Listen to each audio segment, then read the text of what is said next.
last night, a friend rushed me out of the house at number 5 to go see the opening night of a local bar.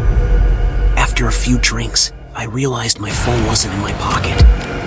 I checked the bar table, sat in the bathroom.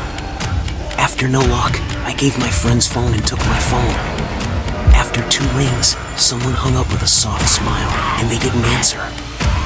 Finally, I put the phone down, because I told myself that my phone was right where I left it on my nightstand.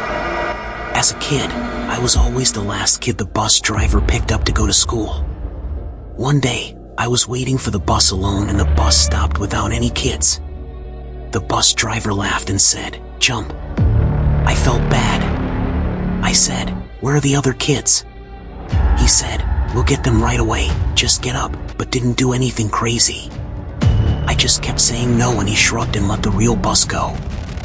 A few minutes later I went to school and my parents didn't know. That night I said this looking back they were quite worried. I remember they were rushing to make a few phone calls to number 3. A few years ago I rented an apartment from a friend of mine. He had recently bought it and had completely renovated it.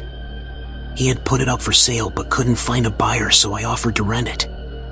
After moving house I realized there was something wrong with the woman next door. She was about 45 years old but looked much older. She would stay up all night listening to Christian radio shows and talking loudly to someone. It got to the point where I couldn't sleep. So I went to her and asked her to put it down. She opened the door and I quickly saw that her walls were painted in different colors and had words like Jesus and angels written on them. The windows were painted black, not letting in any light. There were damp yellow stains. The carpet was 50 years old, dog, __, and there were cockroaches everywhere. Even though I begged him to shut it off, he just looked at me and closed the door. Then he turned the radio on louder. The next night my girlfriend was allowed to stay. I woke up in the middle of the night to find a man standing next to the bed watching us sleep. I think I'm hallucinating too, like I usually do in the dark when I'm asleep. But then the shadow started talking. It's my neighbor and he's holding something in his hand. He broke in at night and who knows how long he's been standing there. You should lock your door at night, he says, and leaves the next morning. I hear someone making strange noises under my bedroom window. It's my neighbor. He's talking to himself in his tongue. He's got a plastic bag in his hand, his rotting dead dog inside. It's hot as hell outside. Right now I can smell death in that bag. I'm scared. He's clearly very crazy. I go upstairs and knock on the other guy's door and ask what. The guy is just as scared as I am. It seems like he broke into his apartment one evening while she was watching TV with her kids. She got up from the couch to get breakfast, but saw him behind the couch staring at her with a power drill in his hand. Now I know what he had in his hand. I basically, __, I call the police and they know everything about him. Apparently he's a violent schizophrenic and he hasn't taken his meds, but they can't force him into his apartment because he owns it. They can only catch him if he goes outside. I sit there for the next 2 days waiting for his cigarette to finish when I hear him leave at 2 o'clock. Crossing the street to the 7-Eleven. I call the police. They have 3 cars and a special van in less than 2 minutes. They lock him up and throw him in the van and drive off to some establishment, and in less than a minute it's like he was never there. I never see him again. Having nightmares again, I feel like he's staring at me. Number 2. About 15 minutes after finishing my night shift, there is a huge bang on the office window. So I get up and see someone throw a huge rock through the front window of the building. It is especially strange because I work in an industrial area at 11:30 p.m. and no other businesses are open. I go back to my desk. I quickly call the security guards to let them know and decide to go home. As I leave the building, I get more and more scared and end up running to my car. I am almost home.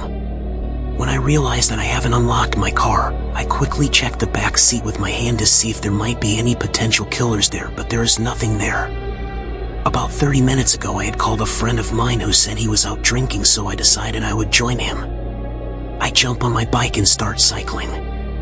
I am doodling along the road on my bike. The night is beautiful and I am not in much of a hurry. Just enjoying the moonlight when I hear someone driving behind me. I pull over to the side of the road. He passes me very slowly. When he's next to me, he gives me a smile. I can only describe it as complete madness. I get a little scared and a little surprised when he's riding. That's when I realize he's riding my mom's bike. Needless to say, when I get there, I'm sure his bike is missing and one of my car doors is open on the back left, the one I was driving, and there was no need to open that door. I worked the night shift at a campground from 12 to 8 o'clock. It wasn't bad. Every night I played most of the night on my PS2, only had to work with 1 or 2 people on busy nights. I was in this little 8x8T shack. There was nothing but darkness all night. My first week, another guy on the 3rd shift who was quitting his job told me about this payphone a few feet from where I worked. He said it rang every night at 4:17 a.m. Maybe once it was just an automated test call. She guessed that she never answered herself. I went to work for months. It was the middle of summer, so my windows were closed most nights, so I didn't hear the payphone go off in mid-August. I started at 4:17 at night with the window open. Sure enough, the phone rang every morning at 4:17. Even though the payphone sounded awful like it was being submerged in water, the phone rang and then I put it back where it was. One night I dared to answer. I set an alarm for 4:15 and waited for the phone to ring. I answered, but there was no sound. It just sounded like someone was on the other line but not answering. I said hello a few times and hung up. I did this every night for a week. I got the same result. I didn't think anything of it and then left the phone alone for about a month. The first week of October I decided to answer the phone again. I set my alarm and when the time came I answered the phone. I said hello to the phone over and over again. Then I heard someone breathing through their teeth. The voice in their throat was rough and sounded like they were chewing on gravel. They said my name, my full name, first in the middle and then at the end. I had never heard my voice cut in my throat before. I hung up. I changed the dial tone and pressed *69. The number was from California. I lived in Indiana. I waited for the phone on number 15 until it rang. I answered the phone, but there was no sound, as if someone was on the other line but not answering the phone. I said hello a few times and hung up. I did this every night for a week, with the same result. I didn't think anything of it and then left the phone alone for about a month. The first week of October I decided to answer the phone again. I set my alarm and when the time came, I said hello over and over again. Then I heard someone breathing through their teeth. The voice sounded rough and sounded like it was gurgling with gravel. He said my name, my full name, first in the middle and at the end. It was a voice. I had never heard my voice before. I hung up. I changed the peon and gave a star. The number 69 came from California. I lived in Indiana. I waited for the phone on number 15 until the phone rang.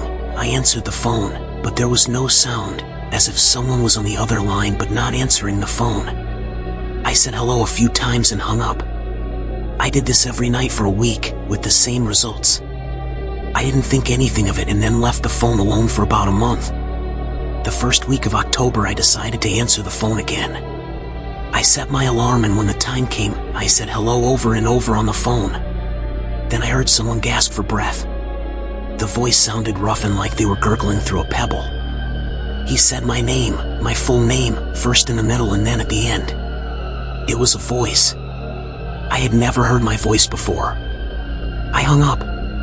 I changed the dial tone and dialed a star. The number 69 came from California. I lived in Indiana.